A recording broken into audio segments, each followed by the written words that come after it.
Pemirsa, kita beralih ke informasi selanjutnya. Ledakan bom bunuh diri di Polrestabes Medan mengundang komentar dari tokoh nasional yang juga mantan Wakil Presiden Indonesia ke-12 Yusuf Kala.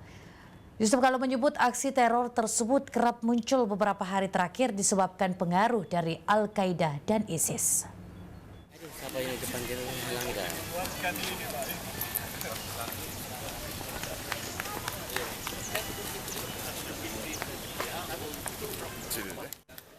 Mantan Wakil Presiden Yusuf Kala menghadiri kuliah umum di kampus Universitas Islam Negeri Alauddin Kota Makassar, Sulawesi Selatan pada Rabu pagi.